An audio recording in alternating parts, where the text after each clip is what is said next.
Deepanshu academy में आप लोगों का स्वागत है। बायोलॉजी का एक पार्ट है, टॉपिक है मेटाबॉलिज्म। मेटाबॉलिज्म के बारे में चर्चा होगी। मेटाबॉलिज्म जिसे हिंदी में कहते हैं उपापचय।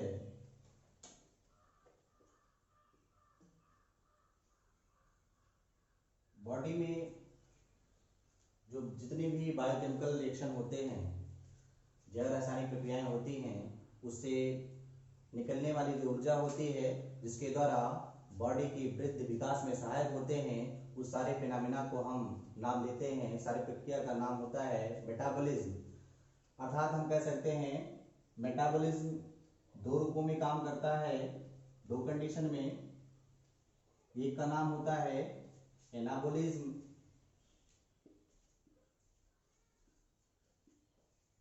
और एक का नाम होता है कैटाबॉलिज्म।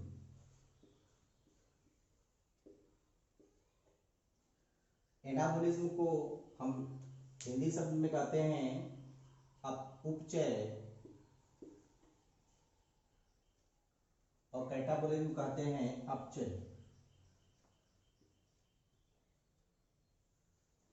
दोनों कंडीशन को मिलाकर हम नाम देते हैं मेटाबॉलिज्म, क्योंकि मेटाबॉलिज्म हमने पहले ही डिफिनेशन दे चुके हैं कि मेटाबॉलिज्म वह प्रक्रिया है जिसके द्वारा ह्यूमन बॉडी में जितनी भी जैव रासायनिक प्रक्रियाएं होती हैं, जैव रासायनिक प्रक्रिया के द्वारा जो ऊर्जा निकलती है, उस ऊर्जा से शरीर में वृद्धि विकास, एंजाइम का बनना, हार्मोन्स की जो प्रक्रियाओं में सहयोग करना, इस सारी प्रक्रिया का नाम मेटाबॉलिज्म कहलाता है। और ये मेटाबॉलिज्म दो रूपों में काम करता है, एक एनाबॉलिज्म है और एक कैटाबॉलिज्म है। एनाबॉलिज्म को हम उपापचय कहते हैं और एक नाम इसको और दे सकते हैं। इसका प्रोसेस जो होता है वो होता है constructive process. Constructive process, constructive means होता है रचनात्मक प्रक्रिया, रचनात्मक प्रक्रिया। अर्थात हम ये कह सकते हैं कि अमीनो एसिड के पहले आप जान लीजिए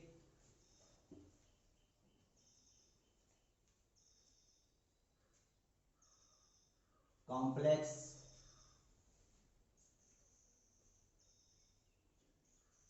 सिंपल से कॉम्प्लेक्स का निर्माण होना। हमारे शरीर में बहुत सारी ऐसी प्रक्रियाएं जो होती हैं जो ये कंपाउंड से कॉम्प्लेक्स कंपाउंड का निर्माण होता है, सिंपल सब्सटेंस से कॉम्प्लेक्स सब्सटेंस का निर्माण होता है। जैसे आप एग्जांपल देख सकते हैं जैसे अमीनो एसिड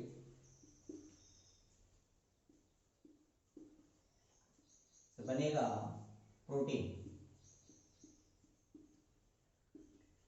अमीनो एसिड से बनेगा प्रोटीन। इस प्रक्रिया में जब अमीनो एसिड कन्वर्जन हो जाता है प्रोटीन में, तो वहां पर कंज्यूम हो जाता है, अर्थात वो एनर्जी की आवश्यकता होती है,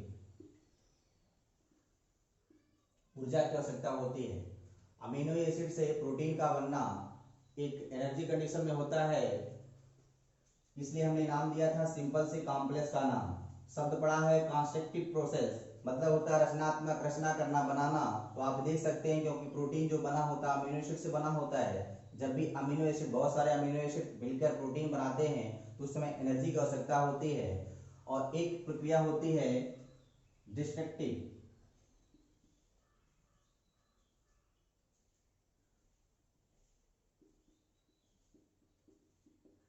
डिस्ट्रक्टिव प्रोसेस, अर्थात कैटाबॉलिज्म को एक नाम देते हैं डिस्ट्रक्टिव प्रोसेस।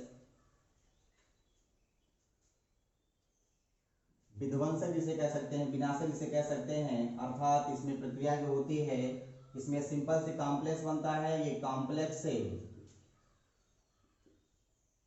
सिंपल सब्सटेंस बनते हैं। जैसे एक एग्जांपल आप ले सकते हैं, अभी हम यहां में आपको नाम दिया कि अमीनो एसिड से प्रोटीन, तो यहां आप दे सकते हैं इसी का रिवर्स कर दीजिए, तो प्रोटीन से टूटेगा तो क्या बनेगा, अमीनो एसिड बनेगी।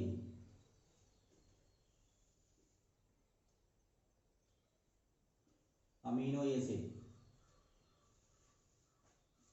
इस समय जब प्रोटीन टूटता है अमीनो एसिड में, अर्थात एक प्रोटीन क्या है, कॉम्प्लेक्स सब्सटेंस था, और प्रोटीन जब टूट गया अमीनो एसिड में थे, सिंपल सब्सटेंस टूटा, उसमें एनर्जी का लिबरेशन होता है, अर्थात एटीपी बाहर होती है, जिससे मानव शरीर के वृद्धि और विकास में सहायक होती है। ऐसे बहुत सारे एग्जाम्पल हैं, जैसे हम इसी में एक एग्जाम्पल और ले सकते हैं, एज ए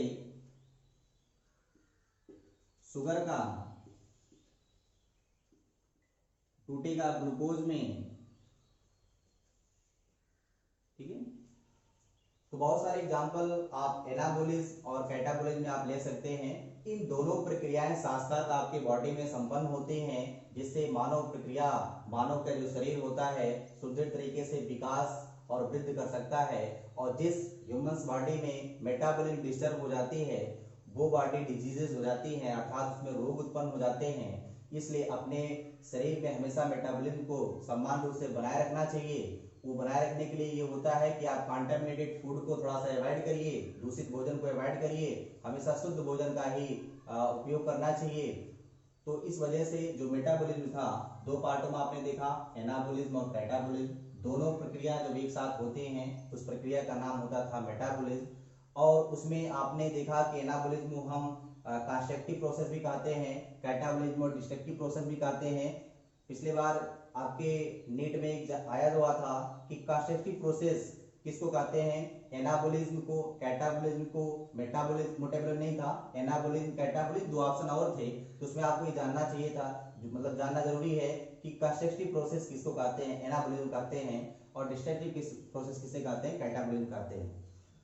आज यही तक आपको पढ़ाया जाएगा, आगे टर्न में फिर अगला टॉपिक।